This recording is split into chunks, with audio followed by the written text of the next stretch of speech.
ಯಕ್ಷಗಾನ ರಂಗದ ಸವ್ಯಸಾಚಿ ಹಿರಿಯ ಕಲಾವಿದ ಸೀತಾರಾಮ್ ಕುಮಾರ್ ಕಟೀಲ್ ಅವರು ಯಕ್ಷಗಾನದಲ್ಲಿ ಸುದೀರ್ಘ 50 ವರ್ಷಗಳನ್ನು ಪೂರೈಸಿದ್ದಾರೆ.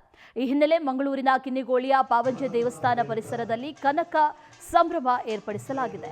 ಕಾರ್ಯಕ್ರಮವನ್ನು ಧರ್ಮದರ್ಶಿ ಹರಿಕೃಷ್ಣ ಪುನರೂರು ಉದ್ಘಾಟಿಸಿ ಸೀತಾರಾಮ್ ಕುಮಾರ್ ಅವರ ಯಕ್ಷಗಾನ ಸೇವೆಯ ಬಗ್ಗೆ ಮೆಚ್ಚುಗೆಯನ್ನ ವ್ಯಕ್ತಪಡಿಸಿದರು. ಬಳಿಕ ಆಶೀರ್ವಚನವನ್ನ ನೀಡಿದಂತ ಕಟೀಲು ದೇವಸ್ಥಾನದ ಲಕ್ಷ್ಮೀನಾರಾಯಣ ಅಸ್ರಣ್ಣ ಅವರು ಕರಾವಳಿಯ ಯಕ್ಷಗಾನ ಕಲೆಗೆ ಇನ್ನಷ್ಟು ಪ್ರೋತ್ಸಾಹದ ಅಗತ್ಯ ಇದೆ ಅಂತ ಹೇಳಿದ್ದಾರೆ.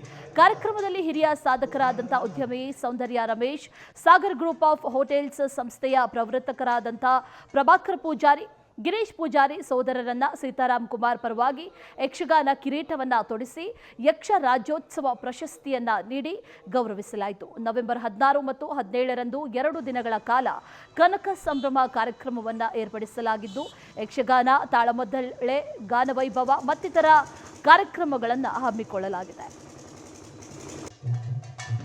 ಕ್ಷೇತ್ರದ ಆರಾಧ್ಯ ಶಕ್ತಿಯ ಜ್ಞಾನಶಕ್ತಿ ಸುಬ್ರಹ್ಮಣ್ಯ ಸ್ವಾಮಿಯ ಅನುಗ್ರಹ ಬೇಡುತ್ತಾ ತಾಯಿ ದುರ್ಗಾ ಪರಮೇಶ್ವರಿ ದೈವ ದೇವರುಗಳ ಆಶೀರ್ವಾದದಿಂದ ತನ್ನ 50ರ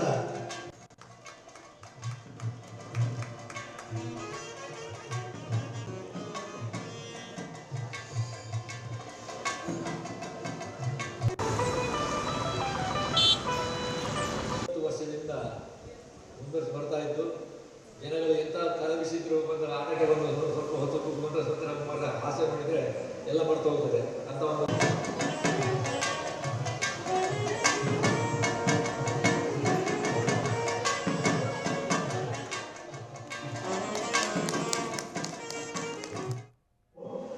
ಕಲಾಸೇನೆಯ ಈ ತುಳುನಾಡಿನ ವಿಶೇಷವಾದಂತಹ ಯಕ್ಷಗಾನ ಕಲೆಯನ್ನು ಅಂತಾರಾಷ್ಟ್ರೀಯ ಮಟ್ಟದಲ್ಲಿ ಎಲ್ಲ ದೇಶದವರು ಸಂಭ್ರಮಿಸುವಂತಹ, ಅದನ್ನು ನೋಡಿ ಸಂತೋಷಪಡಿಸುವಂತಹ, ಅದರಲ್ಲಿ ವಿಶೇಷವಾಗಿ ಹಾಸ್ಯಪ್ರಜ್ಞೆಯ ಮುಖೇನ ಜನರನ್ನು ನಗಾಡಿಸಿ ಅವರ ಮನಸ್ಸಿನ ಕ್ಲೇಶಗಳನ್ನೆಲ್ಲ ದೂರೀಕರಿಸುವಂತಹ ಒಂದು ದೊಡ್ಡ ಪ್ರಯತ್ನ ಮಾಡಿ ಬಹಳಷ್ಟು ಕಲಾಸೇವೆ ಮಾಡಿದ್ದಾರೆ.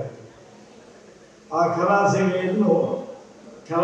50ನೇ ವರ್ಷವನ್ನು ಕಲಾರಾಧಕರಾಗಿ ಆ ಕಲೆಯನ್ನು ತಾನು ಆರಾಧಿಸ್ತಾ ಇದ್ದೇನೆ, ಆ ಕಲೆಯ ಮೇಲೆ ನಿರಂತರ ಅಭಿಮಾನದಿಂದ ಪ್ರೀತಿಯಿಂದ ಕನಕ ಸಂಭ್ರಮ ಎಂಬ ಈ 50ನೇ ವರ್ಷದಲ್ಲಿ ವಿಶೇಷ ಕಾರ್ಯಕ್ರಮವನ್ನು ಬಹಳಷ್ಟು ವಿಜೃಂಭಣೆಯಿಂದ ಮಾಡಬೇಕೆಂಬ ವಿಶೇಷ ಆಸಕ್ತಿಯಿಂದ ಆ ಕಲಾ ಸೇವೆಗೆ ತೊಡಗಿದ್ದಾರೆ.